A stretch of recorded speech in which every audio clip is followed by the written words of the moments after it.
Γεια, είμαι η Μιχαέλα και καλώς ήρθες στο κανάλι μου.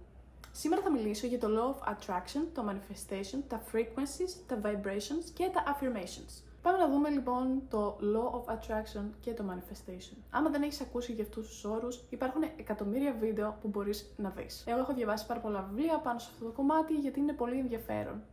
Πριν ξεκινήσουμε, θέλω απλά να πω ότι όλα αυτά που πιστεύω και λέω σε αυτό το βίντεο είναι απλά κάτι το οποίο με ενδιαφέρει πολύ να ψάχνω και θέλω να το μοιραστώ μαζί σας. Δεν επιβάλλω σε κανέναν να πιστεύει σε αυτό που πιστεύω κι εγώ. It's just for fun. Πολλοί λένε ότι άμα ζητήσεις κάτι από το σύμπαν θα στο φέρει. Αλλά πώς ακριβώς λειτουργεί αυτό?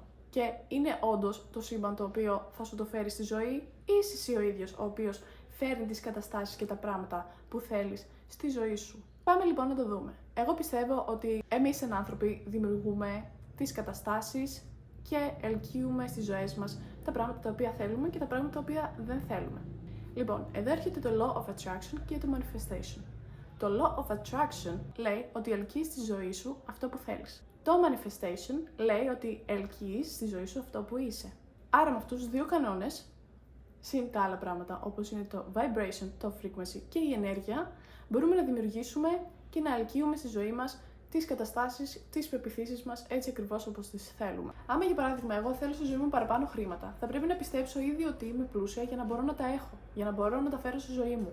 Άμα εγώ πιστεύω ότι δεν αξίζω τα λεφτά, ότι δεν βγάζω αρκετά λεφτά, ότι δεν θα μπορέσω ποτέ να έχω αυτό το πράγμα γιατί το έχουν μόνο πλούσιοι, τότε πολύ λογικά δεν θα μπορέσεις ποτέ να τα έχεις. Γιατί πιστεύεις το τελείως αντίθετο.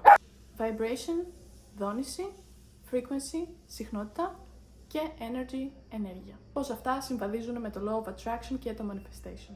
Αν μπεις στο Pinterest ή μπεις στο Google και ψάξεις το Frequency Scale, θα σου βγάλει μια κλίμακα συναισθημάτων. Έχουμε αυτή την κλίμακα και σε αυτή την κλίμακα είναι χωρισμένα τα συναισθήματά μας. Το πιο χαμηλό vibration, δηλαδή η πιο χαμηλή δόνηση των συναισθημάτων μας, είναι το άγχος, η στεναχώρια, η κατάθλιψη και άλλα. Όσο ανεβαίνουμε στην κλίμακα, πηγαίνουμε στα πιο high vibration, δηλαδή στα συναισθήματα τα οποία είναι πιο χαρούμενα. Πιο ψηλή δόνηση είναι η αγάπη, το enlightenment, που είναι η διαφώτιση, χαρά και πολλά άλλα. Έχοντας αυτή την κλίμακα των συναισθημάτων, μπορείς εσύ ο ίδιος να δεις και να διαμορφώσεις τη συχνότητα ή τη δόνησή σου, ανάλογα με το πώς νιώθεις και μπορείς να την αλλάξεις έτσι ώστε να εκπέμπεις προς τα έξω αυτή την ενέργεια για να μπορείς να δεχτείς τα πράγματα τα οποία εσύ θέλεις. Για να μπορείς να έχεις αυτά που ονειρεύεσαι, θα πρέπει να αλλάξεις εσύ ο ίδιος. Θα πρέπει να αλλάξει η δόνησή σου, θα πρέπει να αλλάξει η ενέργειά σου. Θα πρέπει να αλλάξεις αυτά που σκέφτεσαι για τον εαυτό σου και να γίνεις ο άνθρωπος ο οποίος έχει αυτά που εσύ ονειρεύεσαι.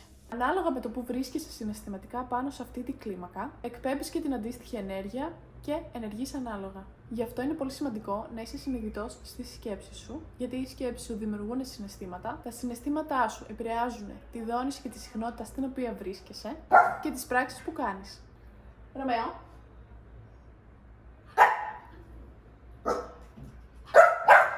Ναι, μισό λεπτό. Ένα πολύ απλό παράδειγμα από τη δική μου εμπειρία είναι το ότι όταν ήμουν μικρή, γενικά ξεσπούσα πάρα πολύ. Εκνευριζόμουν πάρα πολύ εύκολα και όταν ήμουν 16, είχα πει στον εαυτό μου ότι όταν θα φτάσω στα 25 θα ήθελα να είμαι ένας πιο ήρεμος άνθρωπος. Τώρα είμαι 29 και είμαι πολύ πιο ήρεμη από ό,τι πίστευα πως θα είμαι. Το ότι εγώ έχω επιλέξει και έχω μετατραπεί σε έναν άνθρωπο που είναι ήρεμος σημαίνει ότι ψάχνω κιόλας τα γύρω μου να είναι ήρεμα. Το σπίτι μου να είναι ήρεμο, η δουλειά μου να είναι ήρεμη, οι παρέες μου να είναι ήρεμες. Εδώ ερχόμαστε πάλι στο Manifestation. Έχω αλλάξει το ενεργειακό μου πεδίο και ελκύω πράγματα τα οποία είναι ήρεμα. Γιατί τα αναζητώ, γιατί τα θέλω, γιατί αυτή είμαι. Με λίγα λόγια, όταν αλλάξεις εσύ σαν άνθρωπος σε κάτι που θέλεις να γίνεις, και τα γύρω σου θα ξεκινήσουν να είναι αυτά που θέλεις. Γιατί εσύ θα τα αναζητάς, γιατί εσύ είσαι αυτό, γιατί εσύ το εκπέμπεις προς τα έξω και εκείς αυτά τα πράγματα τα οποία είσαι. Πάμε λοιπόν στα affirmations. Είμαι σίγουρη ότι έχεις ακούσει πολύ για τα affirmations. Στα ελληνικά, θετικές επιβεβαιώσεις είναι φράσεις τις οποίες επαναλαμβάνεις και πολλοί λένε ότι άμα τις γράφεις κάτω ή τις επαναλαμβάνεις πάρα πολλές φορές, θα σου έρθει στη ζωή σου. Ας πούμε, θέλω ένα καινούργιο αυτοκίνητο. Άμα πεις, ξέρω εγώ, πάρα πολλές φορές μέσα στη μέρα, για μια εβδομάδα, θέλω ένα καινούριο αυτοκίνητο, θέλω ένα καινούριο αυτοκίνητο, αυτό θα σου έρθει. Δεν λειτουργεί έτσι ακριβώς. Θα σας πω μια δική μου θεωρία. Όπως ανέφερα και πριν, τα affirmations είναι φράσεις που αναλαμβάνεις στον εαυτό σου. Στην αρχή μπορεί να μην πιστεύεις καν τα affirmations, γιατί έχεις μάθει να σκέφτεσαι διαφορετικά. Όμως όταν τις επαναλαμβάνεις καθημερινά για ένα μεγάλο χρονικό διάστημα, αρχίζουν σιγά σιγά να γίνονται πιο οικίες και να αλλάζουν τον τρόπο που σκέφτεσαι. Θα σας πω ένα δικό μου παράδειγμα. Όταν ήμουν πιο μικρή, δεν ήμουν και πολύ καλά με τον εαυτό μου και είχα μάθει να σκέφτομαι αρνητικά για μένα.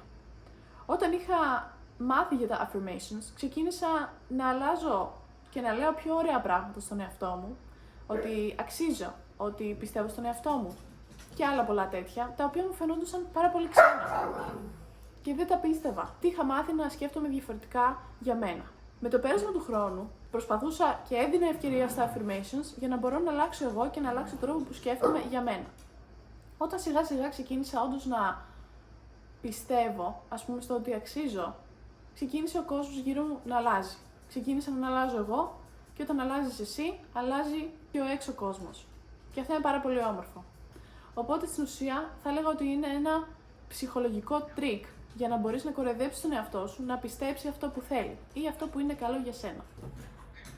Από το παρελθόν μπορείς μόνο να μάθεις. Ελπίζω το σημερινό βίντεο να σου άρεσε και εννοείται τα λέμε στο επόμενο βίντεο με παρόμοια θέματα. Bye!